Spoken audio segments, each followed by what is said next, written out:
Bom dia, a paz do nosso Senhor e Salvador Jesus Cristo de Nazaré. Sejam com todos vocês, meus queridos irmãos, ouvintes, vocês que estão comigo neste canal do YouTube. Nós estamos estudando a palavra de Deus no livro de Romanos. Eu ainda quero fazer hoje mais uma ministração sobre o capítulo 8 do livro de Romanos, vai ser a parte 3. É só de um versículo, irmãos, que fala assim para nós, em Romanos 8:31, que diz para nós assim, quero ler para vocês, para que não fique nas minhas palavras, mas na palavra de Deus, amados, que é a regra de fé, conduta para todo o nosso viver cristão, amém? Ele fala assim para nós, o apóstolo Paulo nos fala assim, que diremos, pois, diante destas coisas? Se Deus é por nós, quem será contra nós? Olha a resposta. Aquele que não poupou seu próprio filho, mas o entregou por todos nós, como não nos dará juntamente com ele e de graça todas as coisas? Ele fala assim, quem fará acusação contra os escolhidos de Deus? É Deus quem os justifica. Quem os condenará?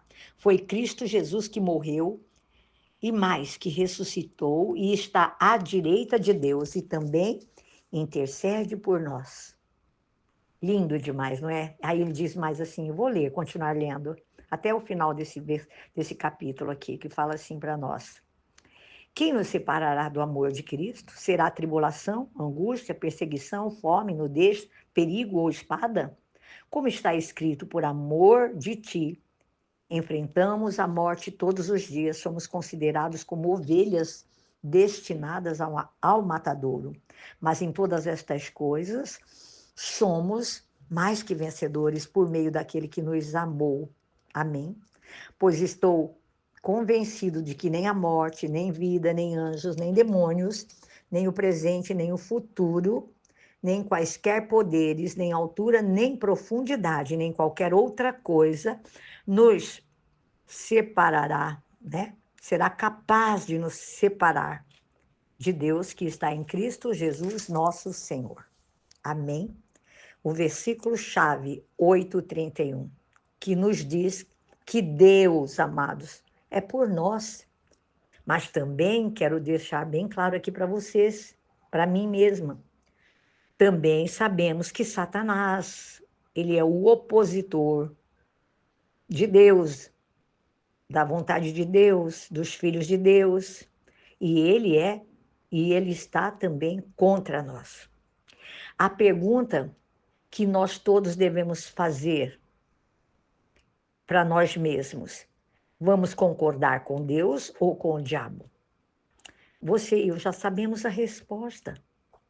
Pare de se opor a si mesma, a si mesmo, e de ficar se torturando mentalmente só porque Satanás se opõe contra você e se opõe contra nós todos. Amados, muitas vezes, é muito triste para você e para mim, quando nós descobrimos, né, que as pessoas também estão contra nós. Satanás, ele nem sempre trabalha sozinho, não, viu? Na maioria das vezes, ele não trabalha sozinho na esfera espiritual e ele também trabalha através de pessoas, amados, na esfera natural. Mas quero lembrá-lo que a sua luta não é contra a carne e o sangue, não é contra os homens, contra as pessoas. É contra Satanás e seus anjos mesmo, na esfera espiritual, que usa pessoas na esfera natural para nos atacar. E onde que ele ataca? Ele ataca a nossa confiança, através das coisas que as pessoas dizem ou não dizem a nosso respeito. Ele pode fazer com que você e eu nos sintamos indignos, rejeitados, sabe? Por causa de muitas palavras que muitas vezes nós recebemos de pessoas, atitudes de pessoas tão próximas de nós, ou talvez de uma outra pessoa, né? Mas qual que é a importância para você e para mim da opinião das pessoas que estão contra nós? É você mesmo que tem que pensar nisso. Cada um de nós em especial.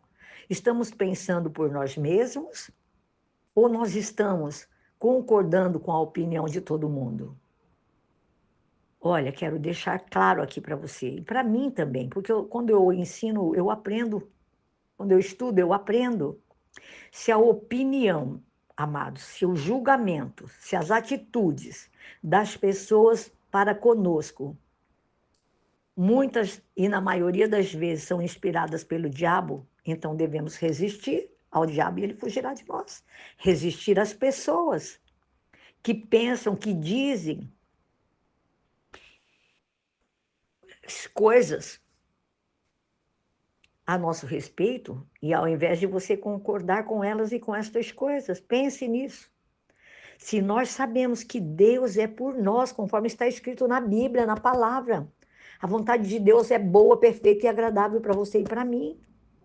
E se nós sabemos que Deus é por nós, então nós não devemos nos importar com o modo como nós nos sentimos ou como o modo que as outras pessoas pensam a nosso respeito. É bem como a Bíblia está nos dizendo aqui em Romanos 31. Quem pode estar contra nós? Se Deus é por nós, se Ele está do seu lado, do meu lado, o que é que os outros, os homens, podem nos fazer? Em Hebreus 13, verso 6, enfatiza isso.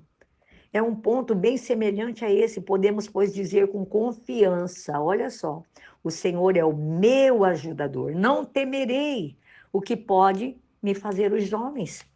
E a maioria de nós, até certo ponto, irmãos, precisamos ser libertos dessas circunstâncias, do medo das pessoas, de que elas se importam demais com o que nós fazemos e nós nos importamos demais, muitas vezes, com o que os outros pensam a nosso respeito. As pessoas que precisam sempre, há pessoas, eu quero dizer, que sempre precisam da aprovação dos outros. E muitas vezes, as pessoas, generalizando, porque eu estou ensinando, querem, assim, desesperadamente, que todos olhem para elas, né? Da cabeça aos pés, e que digam para elas que elas são perfeitas em tudo que fazem, na sua aparência, nas suas vestimentas, e as coisas que dizem, cada atitude que tomam, elas querem que as pessoas digam para elas, generalizando, para você e para mim, muitas vezes, que somos perfeitos. Irmãos, se nós tentarmos, eu vou dizer, ser perfeitos, nós iremos nos decepcionar. É algo que não vai funcionar porque você e eu somos seres humanos, como todos os que estão ao nosso redor, como aqueles que nos criticam, que nos apontam. Somos seres humanos imperfeitos. Só um foi perfeito, humanamente falando, aqui na Terra. Mesmo que eu e você pudéssemos manifestar a perfeição, ainda assim muitos ficariam insatisfeitos, porque são pessoas imperfeitas que nos julgam também, que nunca vão estar contentes com nada, nem a seu respeito e nem a respeito delas próprias. Então nós precisamos, amados, é o meu conselho para finalizar o capítulo 8. Amanhã falaremos no capítulo 9. Nós precisamos, amados, ser confiantes no que Deus fala para a gente na palavra e de que Deus nos aceita com as nossas imperfeições. E Ele continua trabalhando em nós para nos aperfeiçoar a imagem e semelhança de Cristo, o nosso irmão mais velho. E nós temos, sabe o quê? De nos esforçar para ganhar essa perfeição, essa aprovação de Deus em primeiro lugar e dos outros. Pense, deixo para você meditar, se Deus é por nós, e Ele é, porque Ele diz na palavra, a palavra é verdadeira, mentiroso é o opositor, Satanás e seus anjos, que muitas vezes usam as pessoas para manchar, para, sabe, te ofender, para denegrir a imagem do Deus perfeito e todo-poderoso que habita em você e em mim. E Ele é um Deus que nos aprova.